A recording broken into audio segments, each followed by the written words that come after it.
I've been loving this new to-do list method my friend Luke suggested. It really helps me stay motivated, especially when it comes to doing my chores, because it feels like I'm solving a problem rather than just ticking a box off my to-do list.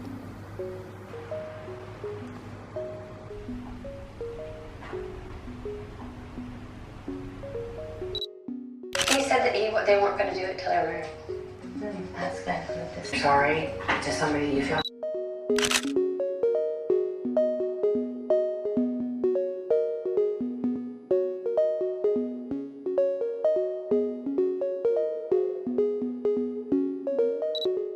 It's Sunday afternoon. I spent most of the day napping, which is a little bit annoying because the sun was out and it wasn't too hot today, but I'm trying not to get too hard on myself. I really needed the rest, especially doing my chores this morning, but also I'm still exhausted from Billie Eilish last weekend, so I'm not going to beat myself up for resting. My body needed it. But this week has been particularly strange. Like, I really felt like I dived right into the age of darkness and went through a rough patch for the week. Like, I just felt like I had lost touch with my feelings, and my intuition was definitely doubting myself a fair bit. And I'm not woo-woo, but I will absolutely blame it on the planetary parade that happened on Friday, where all of the planets aligned for the first time in a while, and I think the next one's in 40 years, so I'm absolutely gonna blame it on that, because it was just this really dark week for me. Emotionally, was in my head a lot and couldn't communicate how I was feeling. Like, I was just so confused all the time. So I'm not going to beat myself up for resting this afternoon. I also had this really special micro interaction on the bus today. I was coming back from the markets and I noticed these two Singaporean young girls sitting behind me, and it was just nice to hear their voices because they were speaking Singlish, which is like colloquial Singaporean slang. It's very noticeable if you're Singaporean. And it was just nice to hear them having a conversation. It made me feel like home. And I was sitting on the bus and really couldn't figure out if I wanted to say something and like start a conversation with two complete strangers. And I was sitting there thinking, like, what do I do? And then I came to the conclusion to have a chat with them, which, like, I don't know. It went well, like, it was fine. Sometimes I'm like, oh, I don't want to force people into having a conversation, but they were really friendly, and we just spoke about study and how often we go back home. A lot of people don't know I'm Singaporean because I have a very strong Australian accent. It definitely made me feel closer to home. I consider Brisbane and Singapore both my homes. I've been feeling particularly homesick with Singapore lately, but that was just a nice way to kind of bridge that gap a little bit. So it was a really lovely micro interaction I had today. It feels like one of the first Sundays I've spent completely inside and hermiting, and it feels really good, and I hope that it revitalizes me for my week this week.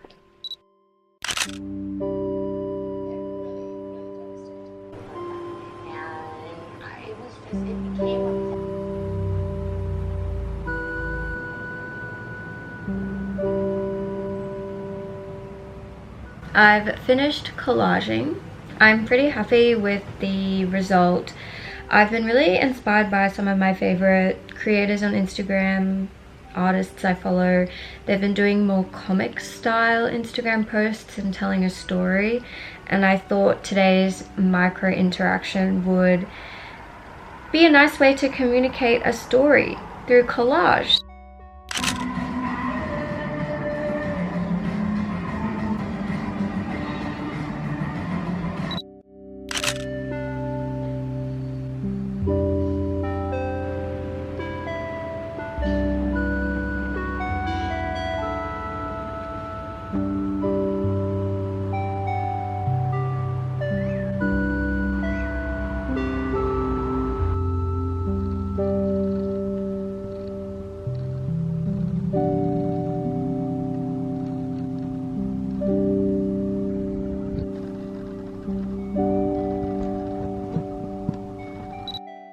It's the next morning. I slept pretty well, although most of my dreams were very like severance coded, and when I woke up it was really gloomy. So it was a little bit too eerie for a Monday morning. I woke up super early because I wanted to do a few little cute rituals. I started the day by journaling, which is nice to kind of get a stream of consciousness out. And I also changed my calendar over, and I put together a Pinterest board for what I envision to be for myself in March, which isn't something I usually do, but I wanted to give it a go. I think mostly it came from wanting to embody Lisa Vanderpump a little bit more. She's on Real Housewives of Beverly Hills, and I'm only up to season 3, so she does anything controversial, I'm not privy to it. I really like her confidence in herself, and I think that's something that I could learn 1 or 2 things from. She's really confident and self-assured, and I want to embody that a little bit more because I feel like my confidence has dropped a bit. She has great style, she owns restaurants, but I think the main thing is that she stays really cool, calm and collected whenever she's in conflicts with the other housewives, and that's something I definitely would like to embody more. So she's taking up a lot of presence on my March mood board. I'm kind of excited. Thank you for watching this very chill vlog. If you're curious, I post all of my collages on my Instagram at chubbycalico_. Subscribe to join the Chubby Calico Club. I'll see you next week. Bye.